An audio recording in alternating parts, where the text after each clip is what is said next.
and if the down payment was less than 20%, private mortgage insurance to insure the lender without amount above 80%. The rule that is currently being circulated has become a negative. It's become a negative because it's taken the position that a lender will have to hold risk retention on any loan made with a down payment of less than 20%, which is a significant component of the eligible housing market in America. The practical implication of this rule, should it go into effect, would be a further compression and reduction in the number of people able to buy a house in the United States of America. And I'm talking about qualified borrowers. We did away with all the subprime stuff with the qualified mortgage provision in predatory lending. You can't do the Alt-A, stated income, zero down payment, negative amortization. Those can be done. We're talking about traditional financing that meets America's needs for the 21st century. A failure to get the current rule being circulated modified to accomplish the original intent of QRM will be a second hit on a housing market that's desperately in need of help in the United States of America. I am going to work my fingers to the bone to see to it that sensible housing policy also means sensible and good underwriting for mortgages and a reform of QRM that makes the Dodd-Frank bill work for America rather than hurt America. It's now my privilege to introduce my colleague in the Senate, Kay Hagan from the state of North Carolina, who's done great work on this today.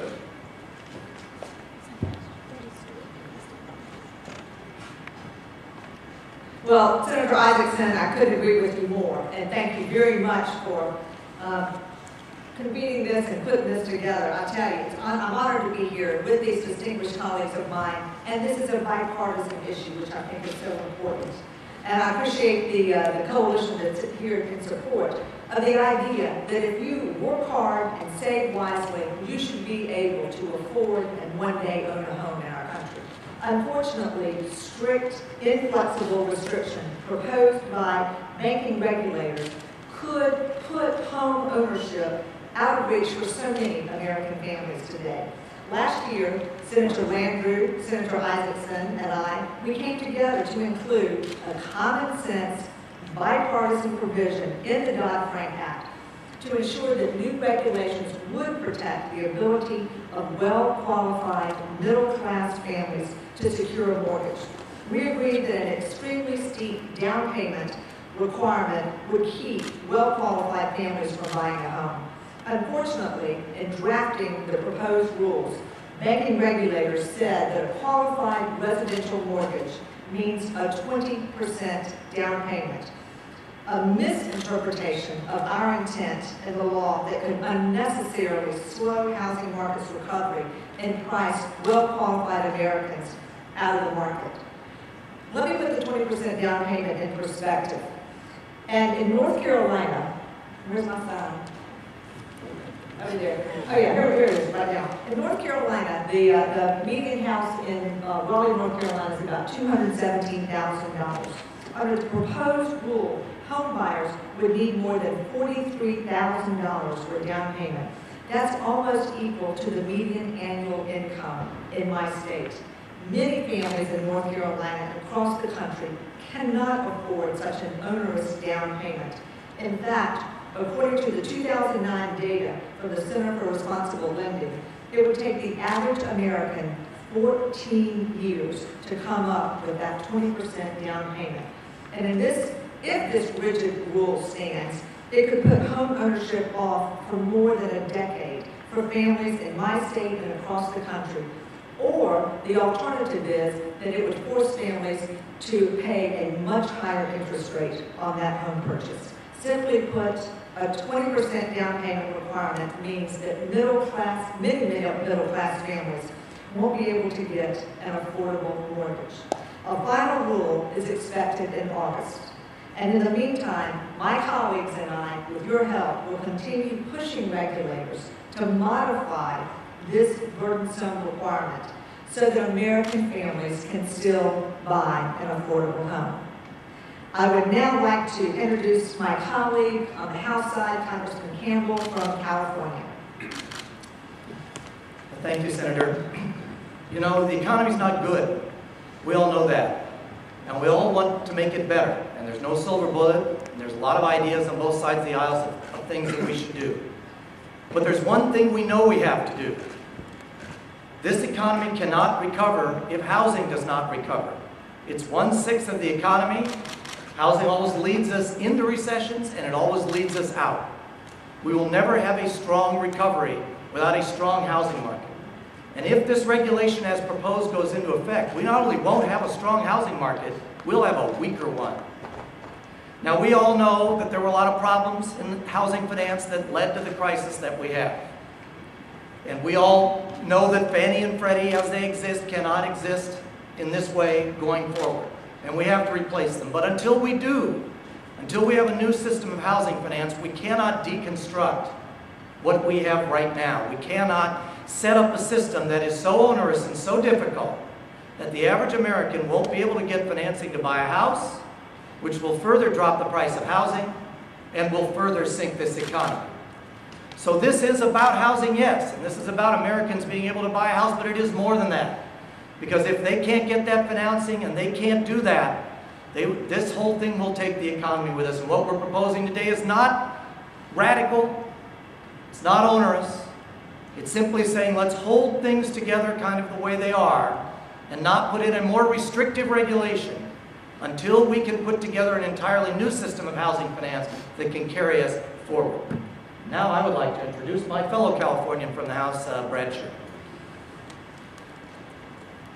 Hello, I'm Brad Sherman from California's best named city, Sherman Oaks. It's a pleasure to be here with Senators Hagan and Isakson and my fellow CPA, John Campbell. I've never seen a press conference this big held on defining a complicated term in a complicated bill. And most of you understand why it's important, but for those who don't, just a little bit of background. The law requires a panel of regulators to define qualifying residential mortgage.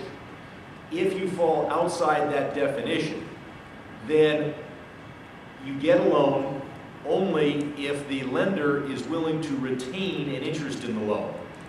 Now, for many decades now, most loans have been sold as securities. That's the way we provide the lowest interest rate and the best terms to homebuyers. So if instead you're a disqualified residential mortgage, you can get a mortgage only if some of that loan is not going to be sold in the securities market.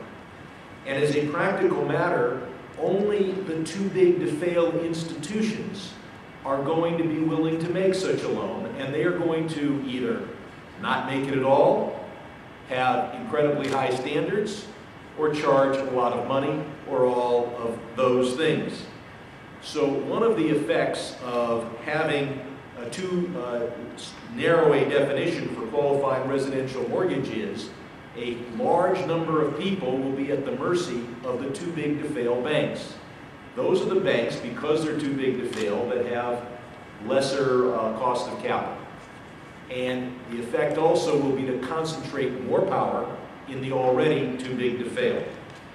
Now, the effect on home buyers, 86% of new home buyers do not and cannot put a 20% down payment. It would take the average family 14 years to save for a 20% down payment. And so regulations like this mean that the American dream is out of reach.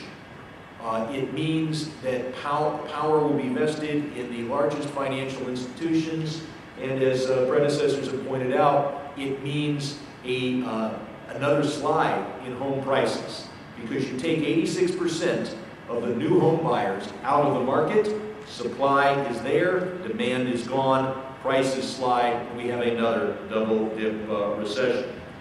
Finally, these regulations are in error because they don't look at the importance of mortgage insurance.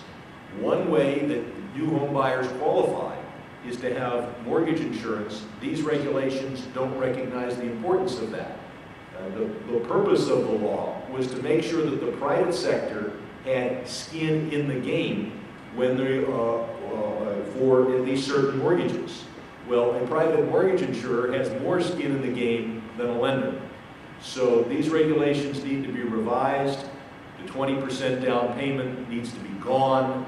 We need to have something that stabilizes home prices rather than plummets home prices, and home mortgage insurance means skin in the game, and that should cause a mortgage to qualify as a qualifying residential mortgage.